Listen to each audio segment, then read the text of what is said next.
of India and Pakistan was unwavering, powerful, but unwavering in both cases, and having these, they really were, from the standpoint of having the strength and the wisdom and fortitude to fully know and to understand the gravity of the situation. And we helped a lot. And we helped also with trade. I said, come on, we're going to do a lot of trade with you guys. Let's stop it. Let's stop it.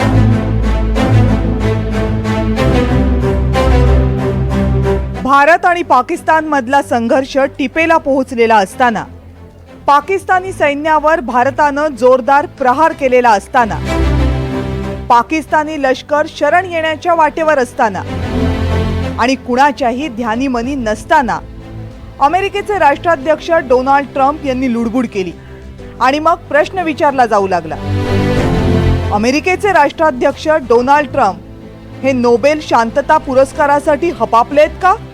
हा प्रश्न आम्ही नाही तर त्यांच्याच देशातले लोक विचारतात. India and Pakistan was unwavering, powerful, but unwavering in both cases, and having these, they really were, from the standpoint of having the strength and the wisdom and fortitude to fully know and to understand the gravity of the situation.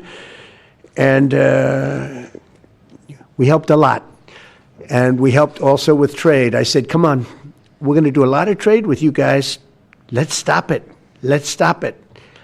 If you stop it, we're doing trade. If you don't stop it, we're not going to do any trade. People have never really used trade the way I used it. That I can tell you. And all of a sudden they said, I think we're going to stop.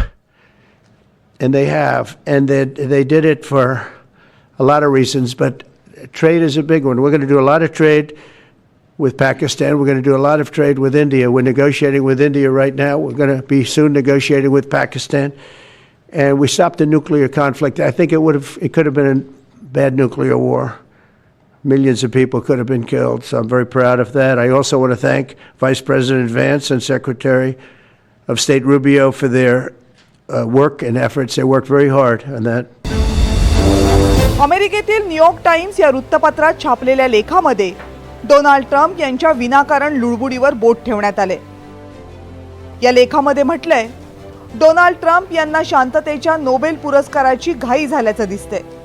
Trump यांनी युद्धविरामाची घोषणा केल्यानंतर भारत कमालीचा नाराज झाला. खरं तर या अगोदर अमेरिका या प्रश्नामध्ये पडण्यास इच्छुकच नव्हती. पण भारतानं पाकिस्तानच्या आण्विक अस्त्र भांडारावर मारा केल्यावर डोनाल्ड ट्रम्प यांनी यामध्ये लक्ष घातलं आणि युद्धविरामाची घाई केली. भारत हा देश राजनैतिकदृष्ट्या अमेरिकेच्या जवळ आला. भारत अनेक शस्त्रास्त्र अमेरिकेकडून खरेदी करतो. पण जेव्हा पाकिस्तानचा प्रश्न येतो तेव्हा मात्र चीन आणि अमेरिका एकाच पेजवर येतात. आज अमेरिकेची भूमिका भारताविरुद्ध आहे की काय अशा पद्धतीचे स्पष्ट मत भारतीयांचं होत आहे.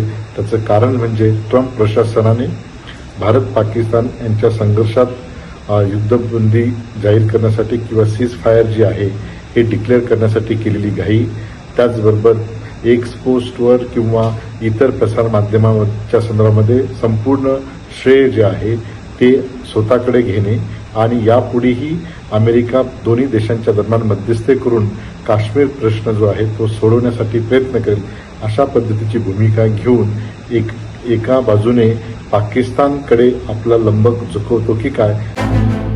खरं तर 7 मे ते 10 मे या कालावधीत भारत आणि अमेरिकेच्या नेत्यांमध्ये बोलणं झालं होतं. पण डोनाल्ड ट्रम्प यांनी आपल्या भाषणामध्ये व्यापार बंदीच्या धमकीनं दोन्ही देश वठणीवर आल्याचा जो दावा केला तो अत्यंत बालिश असल्याचं जाणकारांचं मत आहे. एवढंच काय, या 3 दिवसातल्या चर्चेत भारत आणि अमेरिका व्यापारावर कोणतीही चर्चा झाली नसल्याचा दावा भारताच्या परराष्ट्र खात्याचे प्रवक्ते रणधीर जयस्वाल यांनी केला. From the time of Operation Sindoor commenced on 7th May till the understanding on cessation of firing and military action on 10th May,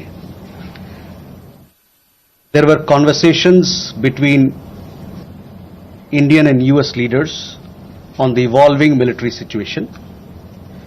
The issue of trade did not come up in any of these discussions. जर अमेरिकेला या युद्धामध्ये पडायचं नव्हतं तर मग Donald Trump यांनी मध्यस्थी का केली? दोनही देशांच्या अधिकृत घोषणेअगोदर ट्रम्प यांनी ट्विट करून शस्त्रसंधी जाहीर का केली? दोन्ही देशांच्या प्रमुखांच्या प्रतिक्रिया अगोदर ट्रम्प यांनी आपलं मत सार्वजनिक का केलं? ट्रम्प यांना खरंच नोबेल शांतता पुरस्काराची लालसा आहे का? हे सगळे प्रश्न अमेरिकेतीलच वृत्तपत्र विचारतायत. Bureau report, NDTV Marathi.